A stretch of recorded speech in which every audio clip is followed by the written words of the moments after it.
am Dr. Ranjana Tripathi, Associate Professor, Department of English, Rajarshi Tandon Girls Degree College, Allahabad. I am going to present a module of your PG course of Gender Justice entitled Feminist Writings in India in the Pre-Independence Era. The module attempts a brief account of the feminist writings in pre-independence India in the 19th century, and awareness towards women's issues was on the rise. The society was male dominated and the women had no role to play in public life. Their agony was not shared by traditional men around them. Their condition was at the lowest ebb. Sati, child marriage, illiteracy added to the gravity of the situation. It was at this time that the age of Reformation set in. There was condemnation of atrocities against women. The elite men supported the women and worked to educate them. Consequently, there was a spurt of feminist writings in the second half of the 19th century. The module begins with briefly discussing the causes of this age of Reformation and then proceeds towards the writings in pre-independent era. A major cause of the rising stride towards creativity, along with revolutionary changes in ideology of women writers, are interwoven with the historical and socio-political backdrop of the country. Conditions of women in India in the beginning of the 19th century were too bad. The sufferings they had to bear and endure them as a way of life. The hammer of time only molded them in the set norms of the society without any anguish of pain and torment. While the Western world in the 19th century was a witness to revolutionary contributions of feminist activities like Mary Wollstonecraft and Anna Wheels, who fought for women's rights in all aspects of life, the countries that were economically affluent and industrially advanced abound in social uprisings to promote equality in marriage and parenting and attaining property rights. Though in Europe and especially in England, the feminism had been around before the 19th century, but it gained momentum in the early 19th century. The feminists recognized the low stature of women and their struggle progressed steadily. Reformation set in around this time. The advent of colonial rule in India brought along with it prospects of change in the life of women. The colonial rulers were shocked to see the pathetic condition of women. Their desire to change the society was not only humanitarian, but they also tried to prove that the country needed an administration that could uplift the society because Indians were utterly incapable of living in a modern society.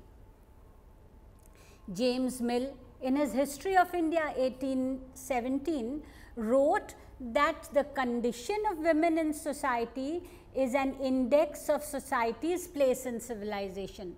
For the colonial power, the condition of women in India legitimized their claim to civilizing the society. The atrocities of patriarchal practices authorized them to come forward as saviors of Indian women. They proclaimed to the world their responsibilities towards protecting women against the violent men. The leaders of India soon realized the vested interests of the colonial power. It is therefore not surprising that the Indian men came forward as leaders of Indian feminism. The early efforts of reforming women, bringing them to the forefront, providing education and elevating their status in society was done by the efforts of the men of the family and the leaders who established societies to reform the condition of women. in the latter half of the 19th century, the mothers, wives, daughters, sisters, influenced by ongoing campaigns, joined the movement themselves took over the reins of leadership. In the initial stage, the women could not be approached except by the permission of men. Women's education became an issue both for the colonial power to prove their need and for the elite men to exhibit their competence and modernity. The women were the beneficiaries in both ways.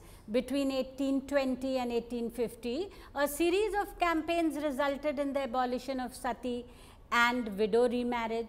Women therefore were supported and empowered both by law and through education. Brahma Samaj in the eastern India, the Arya Samaj in northern India, and Theosophical Society in southern India, all movements led by men challenged the rituals of Indian society. The decade 1910 to 20 was one in which women's organizations were constituted. In the late 19th and early 20th century, local and regional women's organizations such as Bang Mahila Samaj and Aghore Kamini Nari Samiti in Bengal, the Satara Ablanati Sabha in Maharashtra and Mahila Seva Samaj in Bangalore, the Bharat Mahila Parishad in Banaras and Prayag Mahila Samiti in Allahabad. Some were practical social reform organizations and others were more platforms for discussion participated by women. One of the first attempts of coming together of women on the national level was made in 1908 when there was a Mahila Parishad or Ladies Congress at Madras attended by women in South India, in which 19 papers were presented by women in Tamil, Telugu, Malayalam, Marathi and English. Annie Besant in 1917 founded Women's Indian Association. This brought a change in the nature of women's organizations, which turned also towards nationalism due to Annie Besant's Home Rule League. Feminist writings took a definite turn in the Calcutta Congress 1917. For the first time, emphasis was laid on the role of women in the nationalist movement. Besides this, consciousness of women's rights was on the rise. The colonial rule spread English education, which opened the world before the Indian men and women, exposing to them the democratic ideals of equality. The first phase of feminist writings was dominated by personal memoirs and autobiographies. When awareness is spread and the women started thinking about the dominance of men and the reasons of their own backwardness in spite of opportunities available, they wrote about ways of reforming. With the independence movement gaining momentum, these women joined the movement and nationalism was also subject matter of their writings. The autobiographies were confessions, the stories of their own struggle they confronted to recognize themselves as individuals.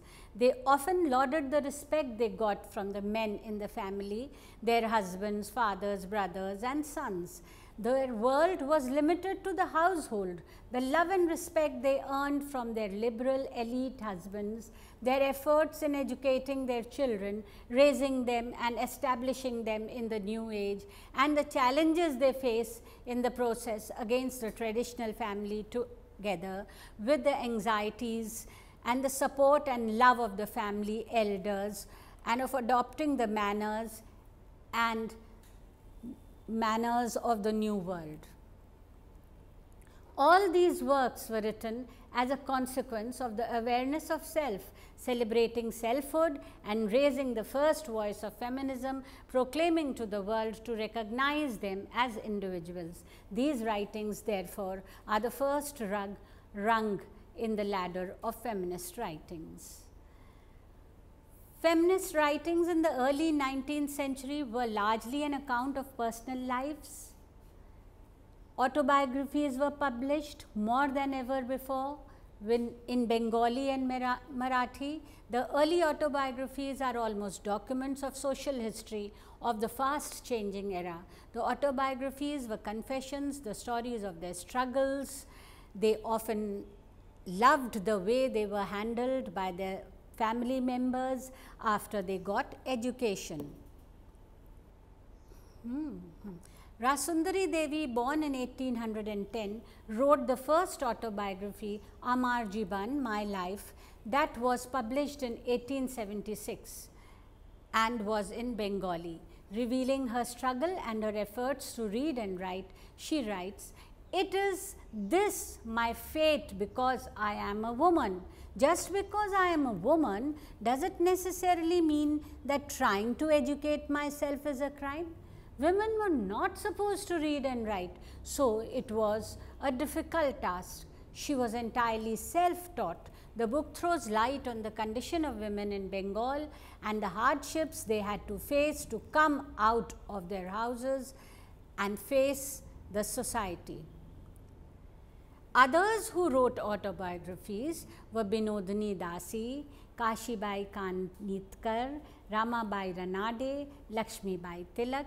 By the 1860s, education among women was spreading and their writings were reflected the effects of Reformation that had set in. Men had become conscious of their responsibilities towards women in their family.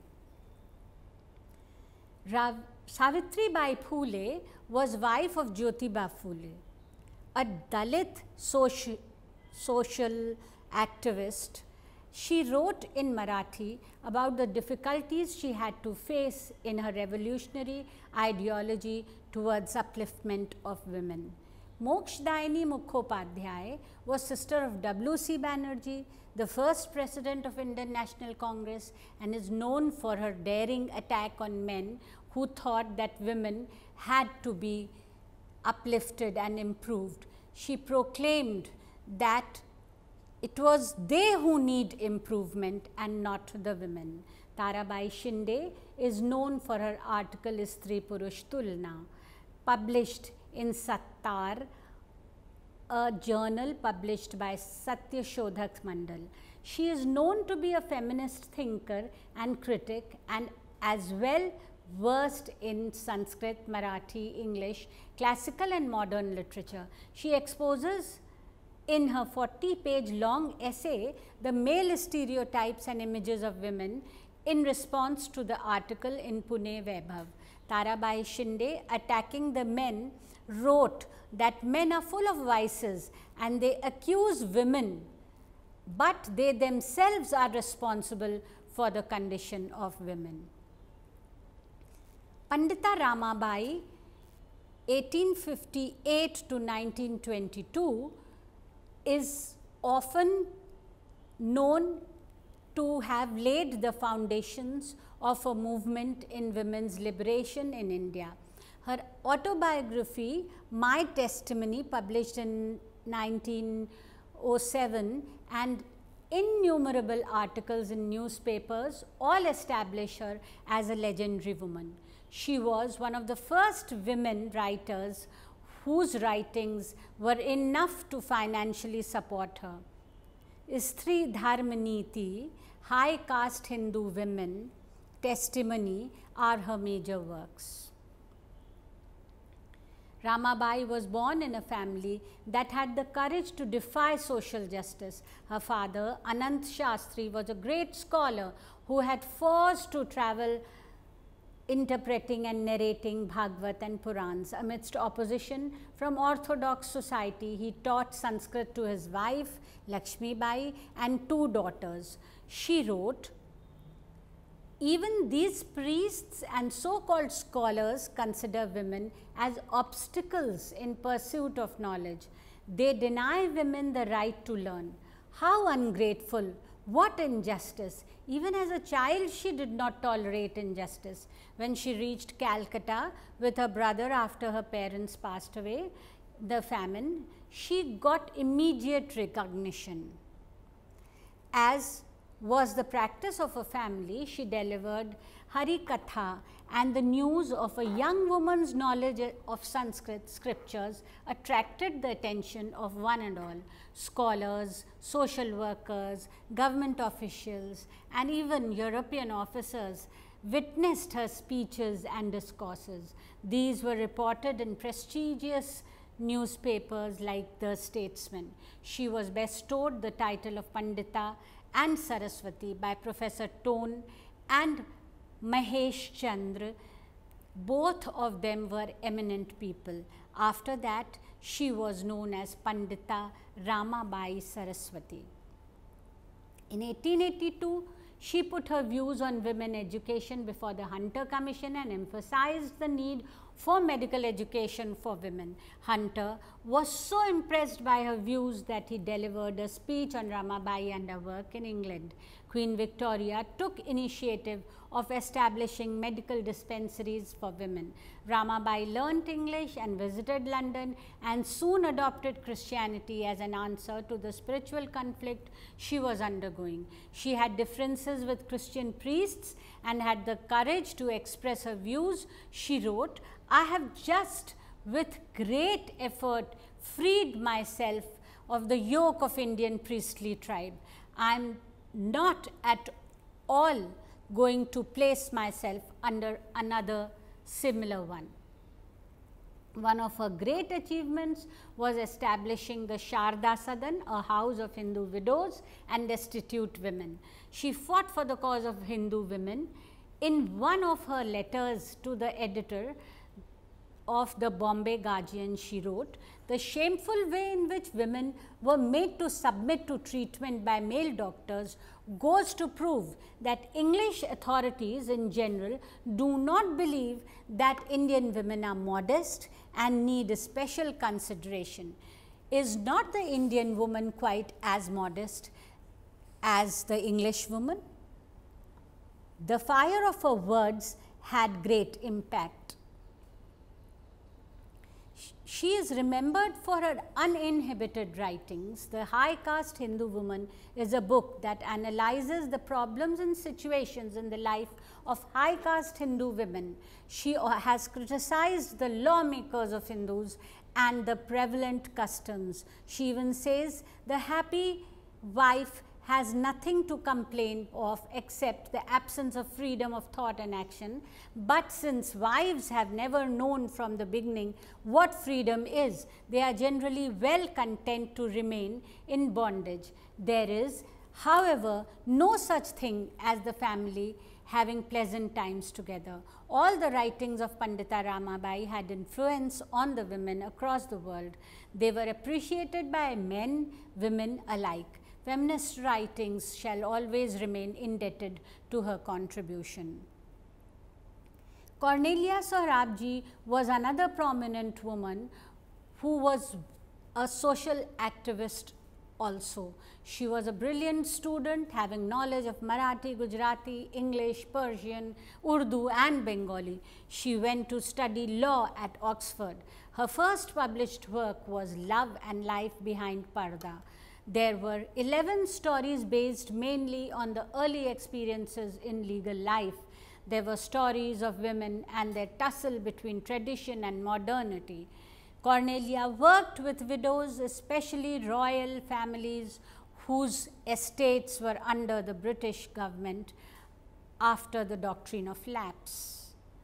In India Calling, written in 1934, she writes about her life between 1894 and 1923 and how she helped the widows whom she had referred as Pardanashins.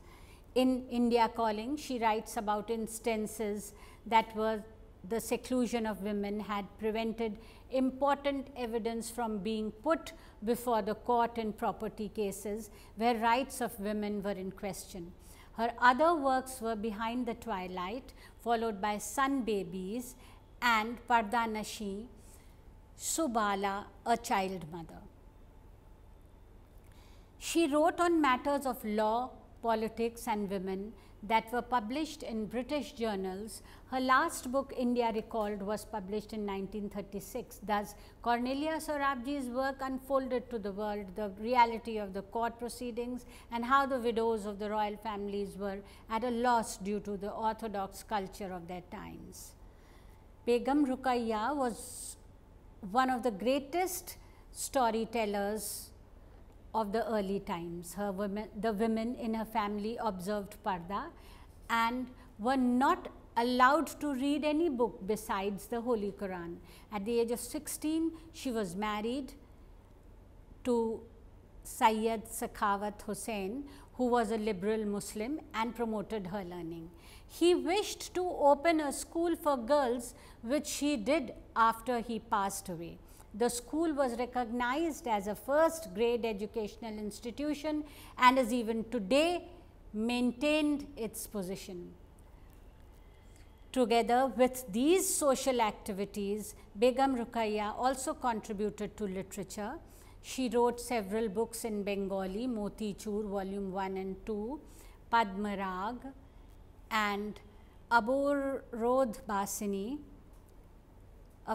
Another fantasy, Sultana, was written in 1908. In her articles, she logically criticized the customs of society and the ordeal that the women suffered. She wrote, "The books of religions are nothing but code of conduct and directives prescribed by men." She wrote in the 19th century and argued against Parda system. She points out the women are addicted to slavery and must come out of it. They should work hand in hand with men, only then will the society develop. In her articles, she is concerned about reforms in society through upliftment and care of women. She discusses the ways of care for infants and how to prevent mortality of children. Sultanas Dream, written in 1905, is an early novel and was published by the efforts of her husband in Indian Ladies magazine. Sultanas Dream about the place which is an ideal land and is controlled by women only. The men stay outdoors. She has attacked the men, and in the words of her husband, it is a terrible revenge. Sultana says, "In India, man is lord and master. He has taken to himself all power and privileges and shut up the women in the janana." Through the novel, Rukia accuses men of all the crime in the land. Once they are confined within the house, there is no crime in the land. She replaces zanana for mardana, and this brings an end to all the sins and crimes in Indian society. In the lady land, ladies rule over the country and control all social matters. Sultana explains the scientific reasons behind the works done in the lady land. Padmaraga, published in 1924, indicates that for a woman, marriage and household is not the ultimate goal. The novel is a female utopia. Women from different castes, creeds, regions, races and religions who have been victims of male atrocities join hands in Tyranny Bhavan, a haven of women, to become literate and get training in craft so that they may be self-dependent. Rukia believed that all women across the globe and all religions and races are oppressed, and what is common amongst women is their element of tragedy. This brings them together on the same platform. They provide solace to each other. The book also shows how the women who are stronger can help the weaker ones. Her personal life experiences in managing a girls' school also has contributed to the episodes in the novel. Tyranny Bhavan is named after the founder Dina Tyranny Sen, belonging to Brahmo community. Tyranny works for the salvation of women for whom life is unbearable. Rukia's Padmarag is located in her own times, and it reveals all her desires for alleviating the sorrows of women. grounded in reality, and the entire ethos and spirit is of her times. With the onset of nationalism in feminist writings, we have a few Hindi poets, Subhadra Kumari Chauhan. During her short span of life, she contributed a great deal to Hindi literature. Her poem Jhansi Ki Rani is one poem that instills patriotism in everyone. She was a social worker and struggled for the cause of women. Her most famous book, Mukul, was published in 1930. The Bikhre Moti in 1932, followed by a collection of short stories, The Intoxicated Women in 1934, Seedha Saade Chitra was published after her sudden death in an incident. She was a follower of Mahatma Gandhi and was the first woman satyagrahi from UP. She went to jail several times. Her poems were patriotic and her articles focused on women empowerment. Through her stories, she tried to bring about change in the times of women and attitude towards them. Her subjects were early marriage, widows, socio-economic dependence of women at home and outside. The feminist writings before independence were influenced by the social and political movements started by Mahatma Gandhi.